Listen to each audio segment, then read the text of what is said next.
Students, we are continuing with lesson 2, Nelson Mandela, A Long Walk to Freedom. And at the time of that inaugural ceremony, all these thoughts were coming to Nelson Mandela's mind. What he's saying, we are continuing from here.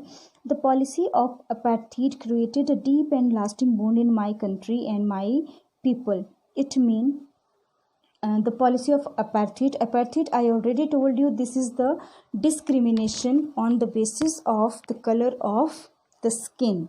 So this discrimination has created a deep and long wound in the minds of the people of his country, especially his people of his community. All of us will spend many years, if not generations, recovering from that profound hurt. And he is also saying that all the people will take many years to forget those sufferings.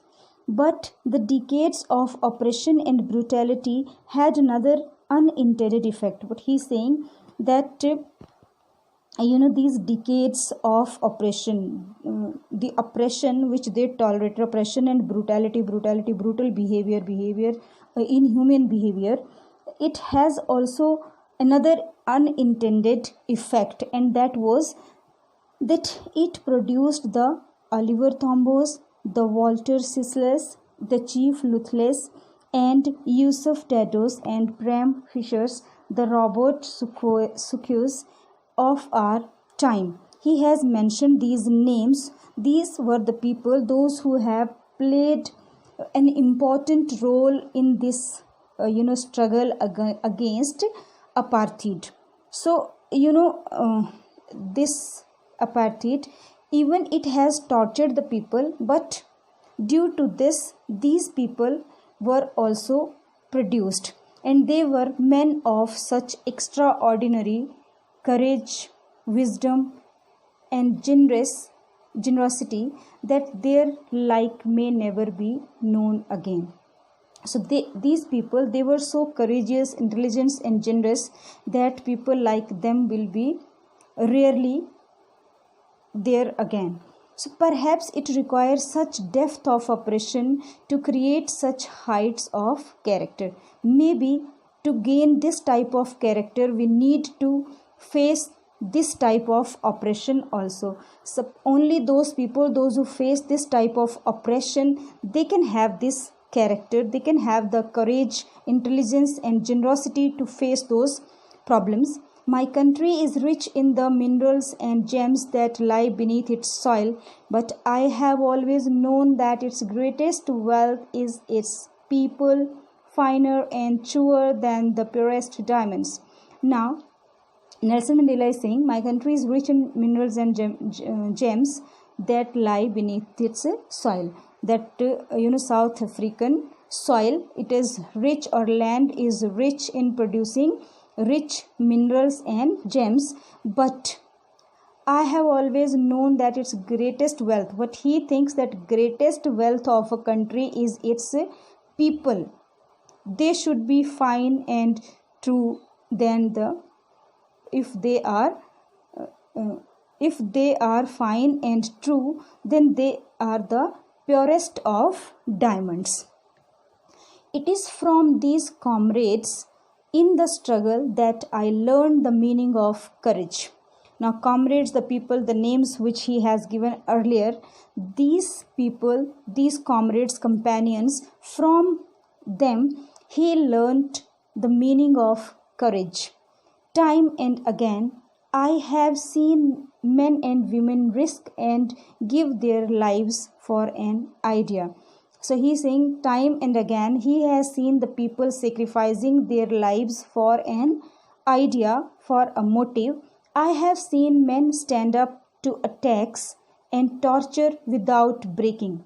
That he has seen people bearing, torture without breaking themselves, or they have just tolerated the torture without shaking, showing a strength and resilience that defies the imagination. So they have shown such a strength and resilience. Resilience means the ability to deal with any kind of hardship and recover from its effects. That is beyond the imaginations. I learned that courage was not the absence of fear, but the triumph over it. He's saying that he learned courage doesn't mean the absence of fear. It doesn't mean that if you don't afraid, you are courageous. But to be courageous means to overcome the fear.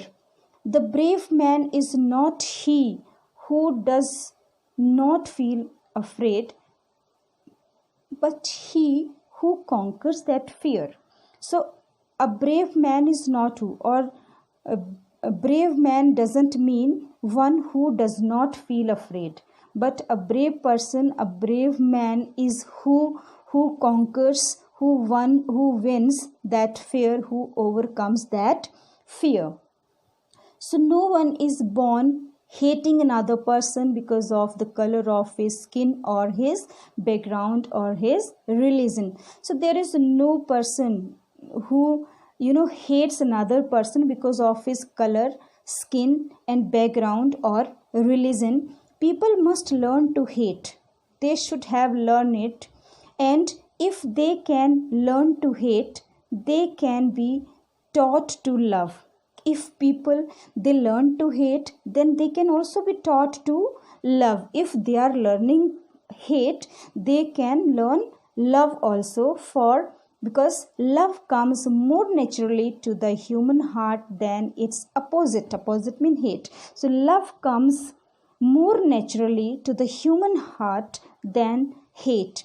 Even in the grimmest times in prison, when my comrades and I were pushed to our limits, I would see a glimmer of humanity in one of the guards, perhaps just for a second, but it was enough to reassure me and keep me going. Now he's saying, even in the grimmest time in prison, grimmest mean that you can say saddest or serious, most serious time, baddest time, you can say, in prison, when he was in prison, he and his comrades, his companions, they were pushed to their limits. Pushed to their limits mean pushed to the last point in their ability to bear the pain. Okay, mean they were tortured to the to limitlessly, you can say. I would see, even that time he was able to see a glimmer, a faint light of humanity in one of the guards, maybe perhaps just for a second, maybe it was for a very second or for a moment, but it was enough to reassure me and keep me going. But that hope of ray, or this glimmer of humanity, that was enough to keep him going. He did not lose the hope and courage. Man's goodness is a flame that can be hidden but never extinguished. So man's goodness in a man is just like a flame, of just like fire, which can be hidden but never extinguished. Extinguished, I think it's known to you, put out. It is just, goodness is just like a flame. It can be hidden but it cannot be put out. If you are having goodness, it comes out automatically. So that's all for today. Rest will take later.